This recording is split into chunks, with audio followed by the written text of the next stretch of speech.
Olá pessoal, tudo bem? Nós estamos na nossa sequência de vídeos sobre profecias, sobre o final dos tempos, sobre escatologia, e hoje nós vamos falar sobre a visão pré-tribulacionista do arrebatamento.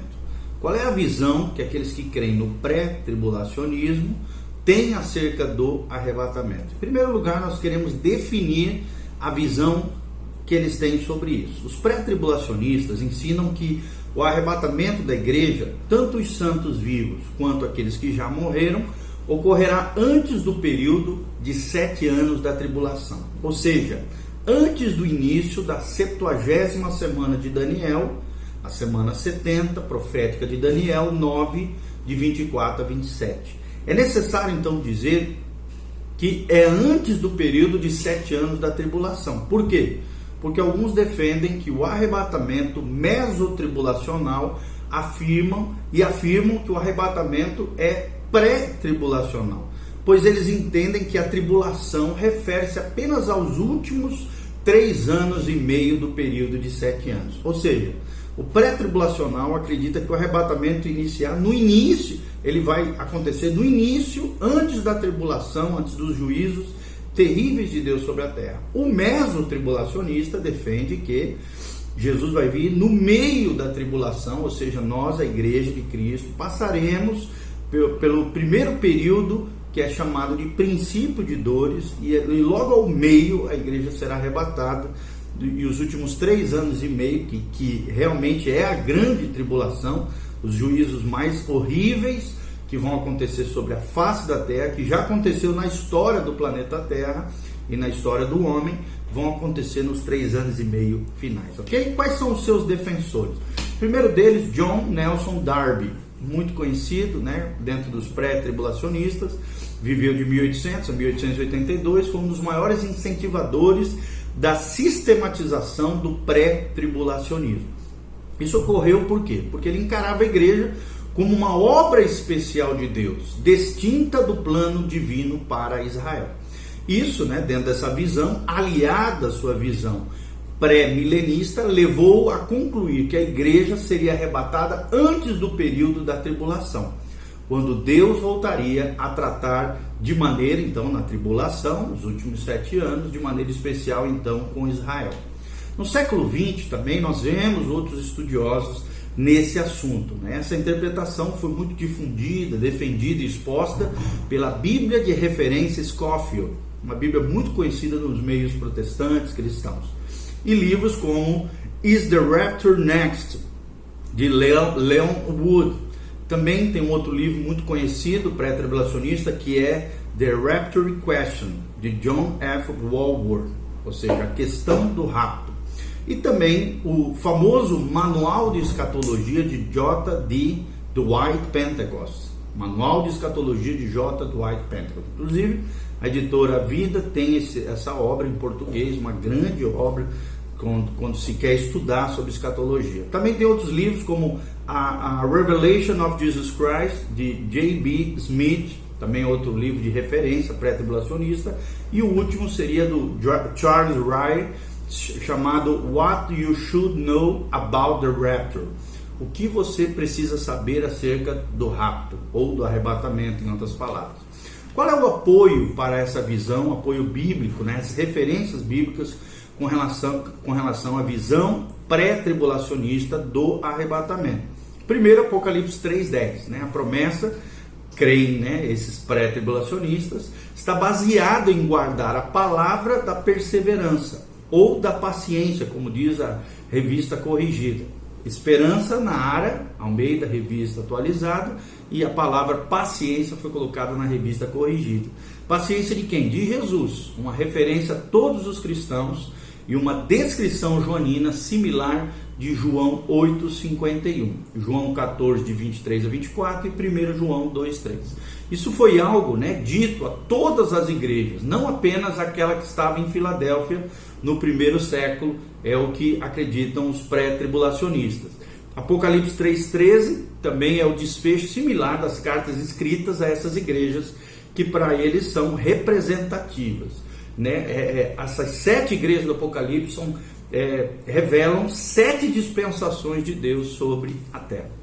está também relacionado com a hora de provar a terra, ou seja, a tribulação profetizada posteriormente em Apocalipse. Afirmam eles que os cristãos serão poupados dessa hora. Os que se opõem, por exemplo, aos pré-tribulacionismos, entendem que essa frase significa irei guardá-los, ou seja, os cristãos serão protegidos durante os 7 anos. E isso só terá fim na segunda vinda de Cristo. O final dos 7 anos proféticos da tribulação é marcado com a segunda vinda de Cristo, a vinda visível, quando ele descerá da glória com os seus anjos e a igreja que subiu aos céus e implantará o seu reino milenial sobre a terra, ou milenar. A interpretação pré-tribulacionista dessa preposição grega ek é apoiada por vários versículos que nada tem a ver com o arrebatamento e, portanto, nada acrescentam a essa questão. Entre eles está Provérbios 21, 23. A Bíblia diz: o que guarda a boca e a língua, guarda a sua alma das angústias. Então, guardar a boca e a língua não é uma maneira de se proteger durante os tempos das angústias. A ideia aqui é evitar um problema em que a pessoa ainda não se envolveu. Ou seja, na Septuaginta, ek indica uma preservação externa e não interna. Ek, esse prefixo grego, também é usado da mesma maneira para falar da proteção externa em Josué 2,13. Lembrando que a Bíblia do Antigo Testamento foi escrita em hebraico e aramaico, mas foi traduzida na Septuaginta, que é a tradução grega feita por 70 mestres judeus na cidade de Alexandria, ok? E também nós podemos encontrar isso que nós estamos falando no Salmo 33:19 e no Salmo 56:13. Ou seja, de modo similar, no Novo Testamento, ek, esse prefixo grego, claramente possui o mesmo sentido. E em Atos também 15:29, pediu-se que os cristãos de origem gentílica se abstivessem, ou seja, guardassem de certas práticas ofensivas aos cristãos judeus. A única maneira de fazer isso era por meio da abstenção total dessas práticas. Nós vemos isso lá em Apocalipse capítulo 15. Deveriam também afastar-se delas, não apenas para se proteger enquanto praticavam essas coisas, mas também em Tiago 5:20 lemos que se um cristão que comete pecado recuperar-se de seu desvio, será salvo da morte física.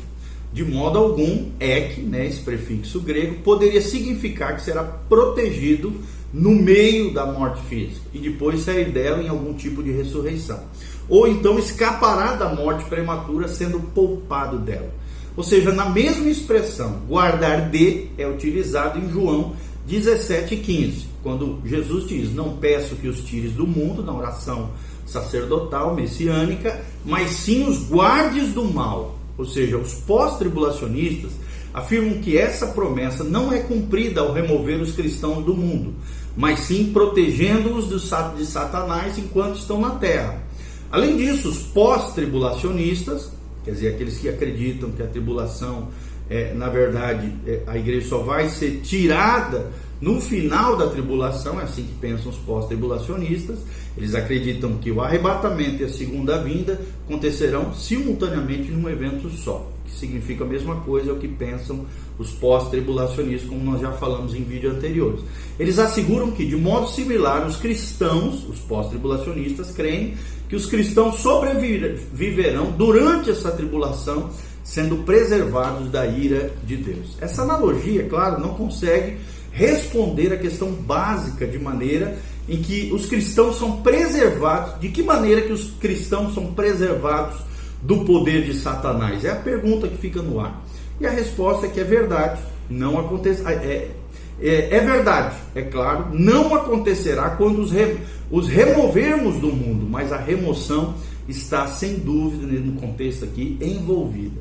Paulo também a descreveu da seguinte forma, lá em Colossenses 1:13.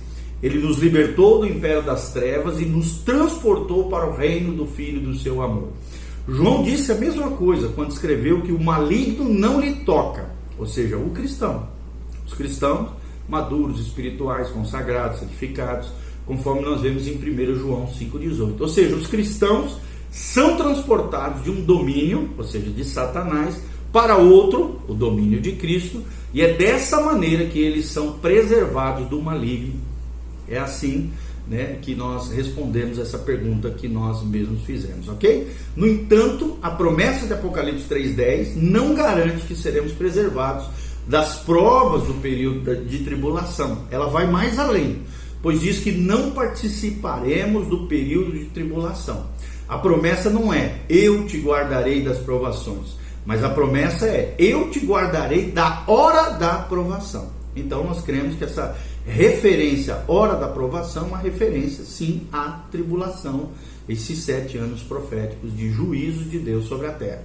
Os pós-tribulacionistas precisam encontrar meios para minimizar a ênfase no termo hora, pois insistem que hora significa as experiências dentro de um período de tempo, mas não o próprio tempo. Em outras palavras, a igreja sobreviverá durante esse período, é o que afirmam os pós-tribulacionistas, mas não passará por esses eventos, ou seja, alguns deles serão protegidos por Deus, é o que acreditam os pós-tribulacionistas. Mas, se os eventos da tribulação são mundiais e afetam diretamente e indiretamente todos os homens, toda a terra, como é que a igreja pode estar na terra e escapar dessas experiências? É a pergunta que nós fazemos a eles, aos pós-tribulacionistas. Se nosso Senhor fosse preservado da hora do seu sacrifício expiatório e sobrevivesse a esse período, mas não experimentasse todos os eventos de sua paixão, não haveria expiação. Graças a Deus que Jesus sofreu tudo que era necessário para o seu sacrifício expiatório, e hoje nós temos redenção através da cruz de Cristo, perdão dos nossos pecados.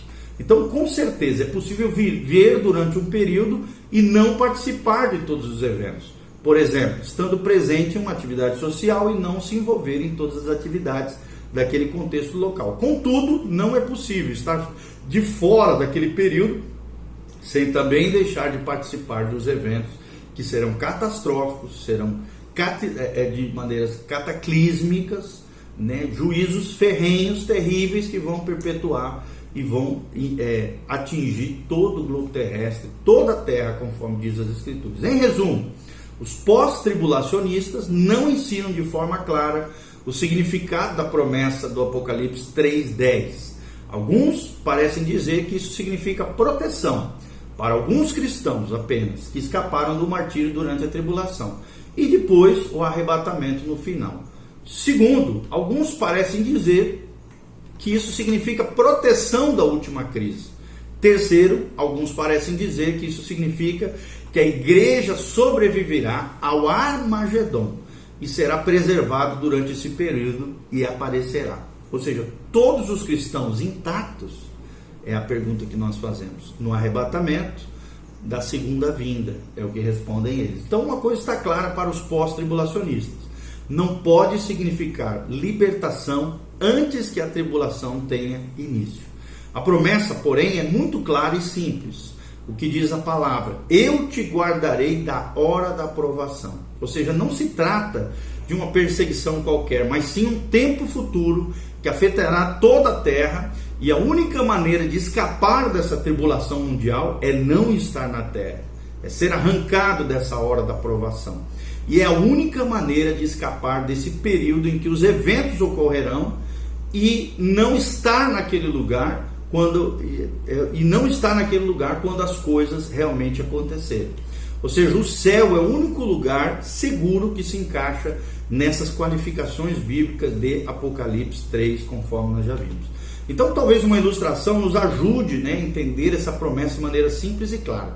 Por exemplo, quando nós somos professores, frequentemente precisamos aplicar provas aos nossos alunos. Vamos supor que eu anuncie a uma turma que farei o exame em determinada data, ao horário normal da aula. Depois suponha que eu diga: olha, quero fazer uma promessa aos alunos, que até aqui tiveram média 10, eu vou salvar vocês na prova final. Se eu não desse mais nenhuma explicação, com certeza esses alunos ficariam confusos com o que ouviram da minha parte. Provavelmente perguntariam: isso significa que precisamos vir à aula ou não? Além disso, esperaria que eles viessem à aula no horário normal para ter certeza de que entenderam, pois não sabiam ao certo o que eu queria dizer. poderia cumprir minha promessa da seguinte maneira: permitiria que esses alunos recebessem a prova na sala e que assinassem a chamada, mas daria 10 a todos eles. Desse modo, estariam presentes na sala no período de duração da prova, mesmo já estando aprovados. Isso é o pós-tribulacionismo, ou seja, proteção durante a aprovação. Mas se eu dissesse à turma: olha, na semana que vem darei provas, quero fazer uma promessa a todos os alunos que têm média 10 até aqui, vocês não precisam estar aqui na hora da prova. Duvido seriamente que esses alunos ficariam debatendo se eu queria dizer que precisaria vir à aula ou não. Eles entenderiam claramente que se não precisassem estar ali na hora da prova, então isso significaria que estavam dispensados de vir na aula. Ou seja, uma vez que não precisava estar ali na hora da prova, então eles podiam ir para casa naquele período, ou seja, não precisavam receber a prova, pois já estavam aprovados. Isso é o pré-tribulacionismo, ou seja, esse é o sentido da promessa de Apocalipse 3:10 que nós lemos. Lembre-se de que essa promessa foi feita pelo Senhor Jesus já ressurreto, que nos livrará da ira vindoura, conforme 1 Tessalonicenses 1:10, ok? Segundo a referência bíblica com relação aos pré-tribulacionistas é 1 Tessalonicenses 4, de 13 a 18. Ou seja, Paulo aqui tenta acalmar o medo de alguns que pensavam que os cristãos mortos poderiam não compartilhar do reino. A sua explicação nesse parágrafo era algo que desconheciam. Em contraste, estavam bem informados sobre o início do dia do Senhor, conforme explicou em 1 Tessalonicenses 5, de 1 a 11. Ou seja, no início desse dia, o início desse dia virá de forma inesperada, o arrebatamento, em um tempo de paz e segurança, conforme diz o versículo 3, com dores, versículo 3, e ira, versículo 9. No intervalo entre uma coisa e outra, os cristãos devem viver de maneira sóbria, devem estar alertas. E você, irmãos, está sóbrio, alerta, vigilante, constante, santificação, consagração diante do Senhor. Ou seja, as exortações do versículo 6, 8 e 10, daqui de 1 Tessalonicenses 5, são para que não esperemos por sinais durante a tribulação, em preparação para o dia do Senhor no final da tribulação, que é a batalha do Armagedon, é o que nós cremos. Essas exortações são para que vivamos vidas piedosas, castas, consagradas, santificadas, tendo em vista a tribulação vindoura, da qual os cristãos serão poupados e vão escapar. Glória a Deus.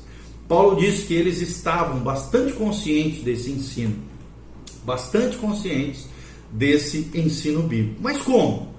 Parcialmente pelo próprio ensino de Paulo, mas também por seu conhecimento do Antigo Testamento. Paulo era um homem que tinha domínio do Antigo Testamento. No Antigo Testamento, o dia do Senhor é chamado dessa maneira por 18 vezes, ou seja, muitas vezes com implicações, é óbvio, escatológicas. Além disso, existe um termo paralelo no Antigo Testamento, que é o termo últimos dias. E isso ocorre 13 vezes no Antigo Testamento, sempre com referências escatológicas. E Yale, que é um grande erudito da palavra de Deus, lembra que essa frase, naquele dia, ocorre quase 100 vezes com sentido escatológico na palavra de Deus. Ou seja, essas três frases aparecem em Isaías 2:2, Isaías 2:11 e Isaías 2:12, referindo-se ao mesmo tempo escatológico. Por isso, existem amplos motivos para Paulo dizer que seus leitores conheciam a ideia do dia do Senhor somente lendo o Antigo Testamento. Lembrando que, claro, o Novo Testamento estava sendo construído naquela época. Mas não há revelação do arrebatamento no Antigo Testamento. Essa omissão de mais de uma centena de passagens parece difícil de entender se o arrebatamento é o primeiro evento do dia do Senhor, conforme ensina os pós-tribulacionistas. Por outro lado, se o arrebatamento é um mistério não revelado no Antigo Testamento, que é o que nós cremos, e precede o início do dia do Senhor, conforme ensinam os pré-tribulacionistas, então não devemos achar estranho que o apóstolo Paulo não precisou ensinar sobre o arrebatamento. Já era uma realidade dentro do conceito rabínico, judaico, nessa questão do dia do Senhor, era um fato descrito por vários profetas do Antigo Testamento. Paulo apenas lembrou eles do que já conheciam sobre o dia do Senhor, ou os últimos tempos. Então, aqueles que se posicionam dentro do pós-tribulacionismo procuram fazer sempre uma ligação bem íntima entre 1 Tessalonicenses 4, de 13 a 18, e 1 Tessalonicenses 5, de 1 a 11. Enquanto os pré-tribulacionistas sentem-se melhor vendo um contraste de assuntos entre esses dois trechos da palavra de Deus, portanto, então, este é o cenário dos pós-tribulacionistas. Eles pensam assim: Paulo passou com naturalidade de sua discussão sobre arrebatamento nos capítulos 4, de 13 a 18, para a discussão da parousia, ou seja, do arrebatamento como a volta de Cristo, no capítulo 5, de 1 a 11. Pois estava falando sobre eventos que ocorrem no mesmo momento e não de eventos separados por 7 anos, é como pensam os pós-tribulacionistas. A escolha de Paulo em usar de, a segunda palavra grega em 5.1, um simples convívio ali que possa ter um leve sentido de contraste, indica essa ligação próxima, traduzida na ARC, Almeida Revista Corrigida, como mas. E uma vez que o dia do Senhor não terá início até a segunda vinda, o arrebatamento também ocorrerá nesse momento. Já os pré-tribulacionistas, que somos nós, ressaltam que o contraste entre os assuntos desses dois capítulos é aumentado pelo fato de Paulo não usar apenas o termo de, essa pequena palavrinha de, para iniciar o versículo 1, mas sim o peri, que significa peride, no versículo 1. Isso é muito importante, pois em todos os outros escritos de Paulo ele usou o peride para falar de um assunto novo, né? É uma terminologia grega, quando ele quer fazer uma transição para o assunto novo, ou fazer um contraste, um contraponto. Isso pode ser observado em 1 Coríntios 7, 1, no versículo 25 também. Nós vemos em 1 Coríntios 8, 1, 1 Coríntios 12, 1, 1 Coríntios 16, 1 e 1 Coríntios 12. E em outros trechos da palavra de Deus. Então, com certeza, a afirmação dos pós-tribulacionistas de que o mesmo assunto está sendo discutido em 1 Tessalonicenses 4, de 13 a 18, e 1 Tessalonicenses 5, de 1 a 11, poderia ser apoiada pelo uso apenas da palavra grega de, dessa terminologia de, mas é completamente anulado pelo uso da expressão peride, termo grego. Por isso, a interpretação pré-tribulacionista dessa passagem tem forte apoio exegético, paulino, em vários trechos da palavra de Deus, como nós mencionamos. Ou seja, o arrebatamento não faz parte do dia do Senhor e, portanto, não pode ser pós-tribulacional. Em resumo, a questão referente ao início do dia do Senhor é um divisor de águas, um divisor de águas entre o pré e o pós-tribulacionismo. O pré-tribulacionismo entende que o dia do Senhor começa no início da tribulação pelos seguintes motivos. Primeiro deles, os primeiros juízos, não importa a cronologia que se use, são guerra, fome e morte de 1/4 da população da terra. Segundo lugar, a única vez que as escrituras mencionam paz e segurança durante o período da tribulação é bem em seu início. Esse tempo será imediatamente seguido por guerras, destruição, revoltas que continuarão até que Cristo venha. Então o dia do Senhor deve começar no início da tribulação e o arrebatamento deve ocorrer antes desse período tribulacional. Terceiro lugar, a revelação do homem da iniquidade ocorrerá no início da tribulação, quando ele fizer um pacto com o povo judeu. Uma compreensão mais normal do verbo em Apocalipse 6,17 mostra a ideia de que a ira também já veio e continua. Quinto ponto, em 1 Tessalonicenses 5,1, Paulo utiliza o termo peride, não apenas termo grego, não apenas o termo de, indicando um contraste entre dois assuntos diferentes. Sexto, o fim da paz na terra, logo após o início da tribulação, está de acordo somente com o pré-tribulacionismo. Se o pós-tribulacionismo está correto, então deve apresentar respostas para isso, muito mais satisfatórias do que tem feito até hoje.